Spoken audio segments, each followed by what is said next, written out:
Hello friends. तो अब ठंड धीरे धीरे बढ़ने लगी है और धीरे धीरे बहुत सारे परमानेंट प्लांट्स जो हैं वो डोरमेंट पीरियड में जाने वाले हैं। डोरमेंट पीरियड यानी कि सुप्त अवस्था, जिसमें वो एक छोटी नींद लेते हैं, एक तरह से हम बोल सकते हैं। तो कोई भी ग्रोथ नहीं होती। तो आज मैं शेयर करूँगी कटिंग लगाने का मेथड। इस समय आप जितने भी पौधे मिले 15 दिसंबर से पहले आप इजीली इनकी कटिंग लगा सकते हैं।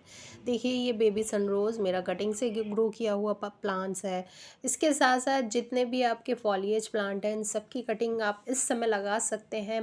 दिसंबर फर्स्ट वीक तक तो ईज़िली लगा सकते हैं।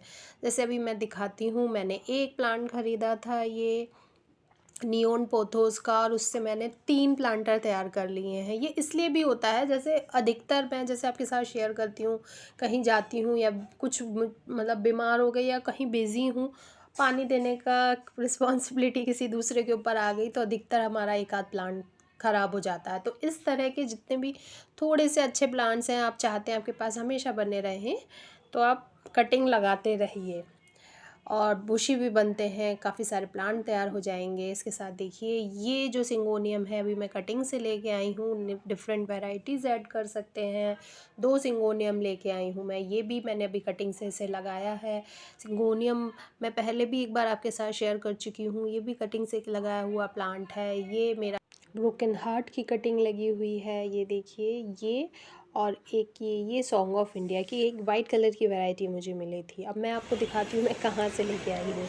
मैं गई थी क्लिनिक डॉक्टर के पास, और देखिए यहाँ से मैं ये सिंगोनियम्स की 2 नई वैरायटी और एक सॉन्ग ऑफ इंडिया, और ये जो रेड कलर का जो मैंने प्लांट दिखाया था, ये यहाँ से मैं कटिंग लेके आई हूँ। तो इस तरह से कटिंग लेके आती रहती हूँ। ये देखिए, कटिंग से अब ये मेरा नाग चंपा कितना बड़ा ग्रो हो चुका है। तो अच्छा लगता है, आप नई वैरायटी ऐड कर सकते हैं, मल्टीप्लाई कर सकते हैं, शेयर कर सकते हैं, आसपास में दे सकते हैं। और प्लस अच्छा लगता है जब हम कटिंग से लगाते हैं ना, और एक प्लांट मैच्योर हो जाता है, ग्रो हो जाता है, उसमें रूट्स डेवलप होती हैं, नई लीव्स आती हैं, और अगर फ्लावरिंग वाला पौधा है, फूल आने लगते हैं। तो मैंने बहुत से फूलों वाले परमानेंट पौधे भी कई बार मेरे चैनल पे आपके साथ शेयर करती रहती हूँ, जो मैं कटिंग से लगाती रहती हूँ। ये गुलाब मेरा कटिंग से लगाया हुआ है, स्टैंडर्ड रोज़, जेट्रोपा। इस तरह से आप जितने भी परमानेंट प्लांट है ना, आप सब कटिंग से लगा सकते हैं। कुछ ज़रूरी बातें होती हैं जिन्हें ध्यान में रखना चाहिए। जैसे ये देखिए, ये लिपस्टिक एग्लोनिमा, इसकी कटिंग लगाई हुई है मैंने। तो कुछ बातें अगर आप ध्यान रखें, आप लगभग सभी पौधों को आप कटिंग से ग्रो कर सकते हैं। ये देखिए, चाइनीज़ एवरग्रीन जो चाइनीज़ वायलेट फ्लैगी सा हो गया था, इसकी मैंने इतनी सारी कटिंग निकाली। अब पानी में लगा दूंगी, एग्लोनिमा में लगा चुकी हूँ, पानी में भी ग्रो हो जाता है, और आप सॉइल में लगा दीजिए। बस ध्यान ध्यान में क्या देना है, मॉइस्चर बना के रखना है। अब ये देखिए, मैं इस अरेलिया के प्लांट की कटिंग करना मुझे ज़रूरी इसलिए है क्योंकि मैं एक ऐसा प्लांट ख़रीद के लाई थी जो मुझे हाफ़ रेट में मिल गया था। वो थोड़ा लैगी सा था, और ऊपर इसकी जो स्टेम है ना, इस तरह से ये स्पाइरल टाइप की घूम रही है, मतलब पत्तियाँ कर्ली हो रही हैं, ये स्टेम ही ऐसे देखिए घूम रही है। तो अब वो देखने में प्लांट अच्छा नहीं लग रहा है। तो अब क्या है, नीचे अब देखिए नई ग्रोथ तो है मेरे लगाने के बाद, इसे रिपोर्ट करने के बाद, नर्सरी से लाने के बाद, तो मैं इसकी कटिंग लगा दूँगी। ऐसे ही ये शफलेरा का प्लांट जो मैं लेके आई हूँ, छोटा सा प्लांट लेके आई हूँ, उसकी देखिए साइड से ये एक ब्रांच निकल रही है। जब ये बड़ा होगा तो साइड से ये 2 ब्रांच वाले प्लांट इतना अच्छे नहीं लगते हैं, तो वो ट्री वाला एक लुक नहीं आता है। तो ये थोड़ा सा जब बड़ा होगा, मार्च में से कट करके मैं इसका और एक प्लांट तैयार कर लूँगी। तो आप इस तरह से बहुत सारे प्लांट तैयार कर सकते हैं। ये है कॉपर प्लांट, तो इसकी भी कटिंग करनी ज़रूरी है। सेम इसमें जैसे मैं बोला कि मैं बीमार थी, तो शायद ये लीफ कर्ल की थोड़ी सी प्रॉब्लम हो रही है, थोड़ा सा लैगी बन चुका है। 3 से 4 बातें हैं जिन्हें अगर आप ध्यान रखें तो आप कटिंग एक्सपर्ट बन सकते हैं। मतलब लगभग सभी पौधे की कटिंग आपकी लगेगी। जैसे मैं आपके साथ अलामंडा, जेट्रोपा, सभी जो हार्डी प्लांट होते हैं उनकी कटिंग भी शेयर कर चुकी हूँ। सबसे पहली बात, मौसम का। अगर ऐसा मौसम रहे, ना ज़्यादा ठंड हो ना ज़्यादा गर्म, जैसे नवंबर का महीना, उधर मार्च का महीना, और इवन अप्रैल में भी लग जाता है, तो बहुत अच्छा टाइम होता है कटिंग लगाने के लिए, क्योंकि प्लांट की इस समय ग्रोथ बहुत अच्छी सी होती है, हैप्पी हैप्पी होती है। इवन हम जो प्लांट पेरेंट होते हैं वो भी हैप्पी हैप्पी होते हैं कि मतलब अरे इतनी गर्मी में दिमाग ख़राब था, पानी देने में ही दिमाग, मतलब इतनी गर्मी लगती थी कि क्या बताएं। ज़रा सा कुछ काम करो गर्मी में या ज़्यादा ठंड में तो खैर ठंड में कितनी प्रॉब्लम नहीं होती, धूप में बैठ के आप काम कर सकते हैं, गर्मी ही शायद प्रॉब्लम करती है। तो अगर मौसम ऐसा है, ना ज़्यादा ठंड हो ना ज़्यादा गर्मी हो, तो आप इस तरह से देखिए। ये एक कोलियस का प्लांट है, इससे मैं 4 तैयार कर चुकी हूँ, काफ़ी लोगों को कटिंग दे चुकी हूँ और ये प्लांट मेरा लगभग डेढ़ साल करीब पुराना है। मैं इसको पहले भी आपके साथ शेयर कर चुकी हूँ। अब मोस्ट इम्पॉर्टेंट बात, कटिंग हेल्दी प्लांट की तो आपको लेनी ही है, उसमें किसी भी तरह से कोई बीमारी या कोई कीड़ा वगैरह ना लगा हो। सेकंड बात, आप जब भी पौधे की टहनी काटते हैं ना, स्टेम, तो आपको इस तरह से उसकी बनावट दिखेगी, संरचना जो है। तो ये जो होती है इसे नोड एरिया बोलते हैं, यहीं से इनकी में पत्तियाँ निकलती हैं, फूल वगैरह आते हैं। और आप देख रहे हैं 2 नोड्स के बीच में कोई भी ग्रोथ नहीं है। इसका मतलब अगर प्लांट की ग्रोथ होती है तो वो नोड्स वाले पोर्शन से ही होती है। तो बस हमको यही चीज़ ध्यान रखना है। और जब भी कटिंग लेंगे तो ये जो नोड वाला पोर्शन है ना, ये ही सॉइल के अंदर जाएगा, यहीं से मिट्टी के अंदर जड़ें बनेंगी। तो आप ध्यान, मतलब अगर इस तरह से लंबी अगर टहनी है तो कम से कम 1 नोड्स, नहीं तो 2-3 नोड्स जो हैं वो मिट्टी के अंदर चले जाए। बस नोड्स में इस तरह से, अगर आपके पास रूटिंग हार्मोन है तो वो लगाइए, नहीं तो एलोवेरा लगाइए, या फिर आप हनी और जो दालचीनी का पाउडर वो भी लगा सकते हैं, बहुत अच्छा रूटिंग हार्मोन होता है वो भी। सॉ सॉइल वेल ड्रेन होनी चाहिए और सॉफ्ट भी होनी चाहिए। अगर चिकनी मिट्टी नहीं है तो उसमें आप सैंड मिलाइए, अगर मिट्टी चिकनी है तो उसमें कोकोपीट और कंपोस्ट मिलाइए। उसका पोर्शन आप मैक्सिमम 1:1:1 रख सकते हैं, लेकिन कम भी दें तो भी चलता है। ऐसा कोई हार्ड एंड फास्ट रूल नहीं होता है कि आपको 1:1 का रेशो ही रखना है। पानी का ध्यान रखिए, पहली बार अच्छी तरह से पानी दीजिए, सेकंड तभी दीजिए जब पानी अच्छी तरह से सूख चुका हो। अब ये देखिए, ये है डिफिनवेकिया, इसकी कटिंग लगाने जा रही हूँ मैं। तो इसमें आप देखेंगे ये जो लाइंस नज़र आ रही हैं वही नोड्स हैं जहाँ से पत्तियाँ निकली थी। तो जब आप कटिंग लगाएंगे तो कोशिश कीजिए एटलीस्ट 2 या 3 नोड्स रहे, या ये लाइन वाला हिस्सा रहे। आप इस तरह से इनको पीसेस में कट कर लीजिए और 2 तरह से लगा सकते हैं। अब अच्छी तरह से फंजीसाइड में मैंने डिप कर लिया है, उसके बाद आप इसे हॉरिजेंटली और वर्टिकली 2 तरह से डिफरेंट बेकिया की स्टेम को लगा सकते हैं। तो ये देखिए, एक प्लांट से, एक स्टेम से मैंने 5 पौधे तैयार कर दिए।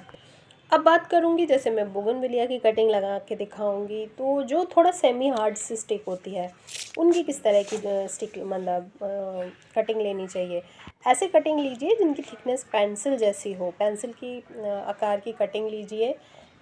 प्रॉब्लम मेरे साथ ये है कि मेरा ये जो कटर है पड़ोस में कोई ले गया था, उसका क्या हाल कर दिया है, ये बेकार कर दिया है मैंने, जबकि उनसे बोला था ज़्यादा मोटी ब्रांच इससे नहीं काटिएगा, तो वो करके लेके आए हैं। तो लेकिन फिर मैं कोशिश कर रही हूँ।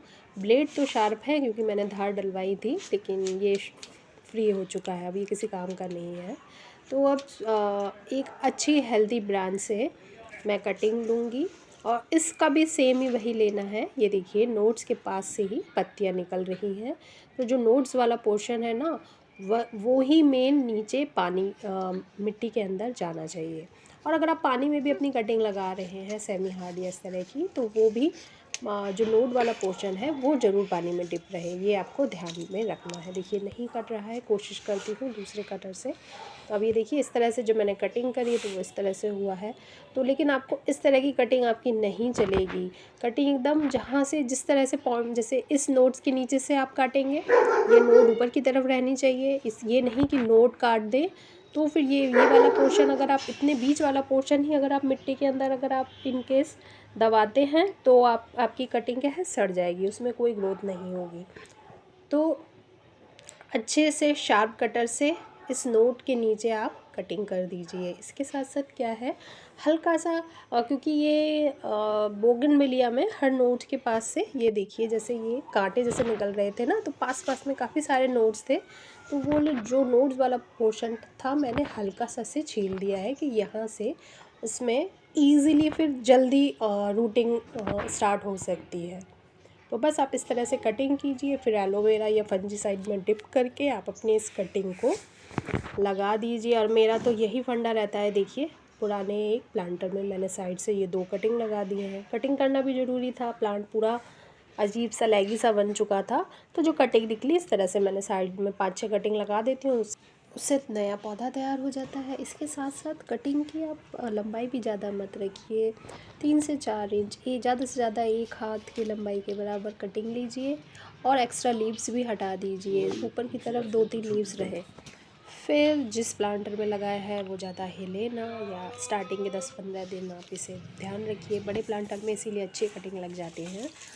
और इनडायरेक्ट ब्राइट लाइट में रखिए। इस समय नवंबर के मंथ में तो आप इसे पूरे दिन की धूप में भी रख सकते हैं, क्योंकि पहले जो मेरा गार्डनिंग एक्सपीरियंस है अब तक का, नवंबर के महीने में भी हम लोग धूप में बैठ नहीं सकते थे। लेकिन अब तो शायद पॉल्यूशन की वजह से धूप ही नहीं निकल रही है नवंबर से ही, तो आप पूरे दिन की धूप में भी रख सकते हैं इस महीने में। कि अगर आपके यहाँ भी शहर में भी धूप ज़्यादा तेज़ नहीं है, अगर ऐसी धूप है, अगर आप बैठ सकते हैं, आपको धूप तेज़ नहीं लग रही है, तो आप उस जगह पे रख सकते हैं।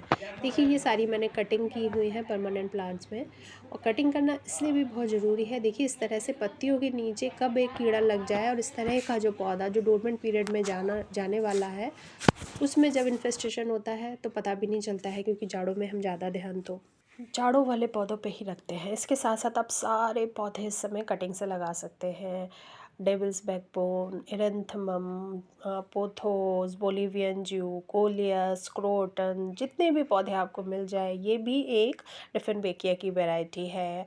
फिर ये एलोकेशिया, सॉन्ग ऑफ इंडिया, जितने पौधे आपके पास हो मल्टीप्लाई कीजिए, आपको जितनी कटिंग मिले, मेरी तरह क्लिनिक जाए वहाँ से भी ले आए, जहाँ पे भी मिले लगाएं। मैं आपको दिखाती हूँ, ये है ब्रोकन हार्ट, और ये जो 2 स्टेम है वही लंबी हुई जा रही है लेगेसी।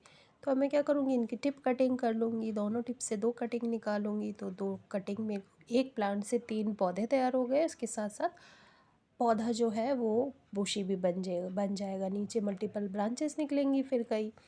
तो आप इस तरह से अपने पौधे को मल्टीप्लाई करते रहिए, कटिंग लगाते रहिए, शेयर भी कर सकते हैं। फिर चाहे तो धीरे धीरे आप इसको एज अ बिज़नेस भी अपने हॉबी को ग्रो कर सकते हैं, चाहे तो सेल कर सकते हैं इन सभी प्लांट्स को। फिर ये आपके ऊपर डिपेंड करेगा कि आप क्या कर सकते हैं। लेकिन कटिंग लगाते लगाते ही आप धीरे धीरे सीखेंगे कि कटिंग किस तरह से 100% सक्सेसफुली ग्रो होती हैं। जैसे ये इंग्लिश आईवी मैं आपके साथ शेयर कर चुकी हूँ, मैं नैनीताल से कटिंग लेके आई थी। रास्ते में लगे रहते हैं वहाँ तो इस तरह के प्लांट, लेकिन अब यहाँ पे जो है लोकल नर्सरी में बहुत महंगे मिलते हैं। तो इस तरह से सभी परमानेंट प्लांट्स की कटिंग आप लगाइए, जैसे मैंने टिप्स आपके साथ शेयर की है, उन्हें फॉलो करके 100% 4-5 आप कटिंग ले लीजिए, तो 2 से 3 तो सक्सेसफुली ग्रो होती है। इसके साथ साथ जितने भी फॉलिएज प्लांट हैं उनकी भी कटिंग लीजिए। आपका जो कटर है वो लेकिन बहुत अच्छी तरह से सैनिटाइज होने चाहिए, ये भी बहुत ज़रूरी एक स्टेप है, जिससे आपका जो प्लांट है जिससे आप कटिंग ले रहे हैं वो डाई बैक के कारण ख़राब ना हो। और उसके बाद कटिंग लेने के बाद उस पॉइंट पे आप फंजीसाइड लगा दीजिए, या फिर आप मोम से भी उस पोर्शन को सील कर सकते हैं, जिससे उसमें फंगस वंगस लग के ख़राब ना हो। उसके साथ साथ अपनी कटिंग, बहुत सारी कटिंग आप पानी में भी लगा सकते हैं, पानी में भी ईजिली ग्रो हो जाती है। बस 4 से 5 दिन में पानी चेंज करते रहिए। अच्छे ब्राइट एरिया में रखिए जहाँ डायरेक्ट ब्राइट लाइट आपके कटिंग को मिले। ऐसे ही जानकारी के लिए मेरे चैनल को सब्सक्राइब ज़रूर करें।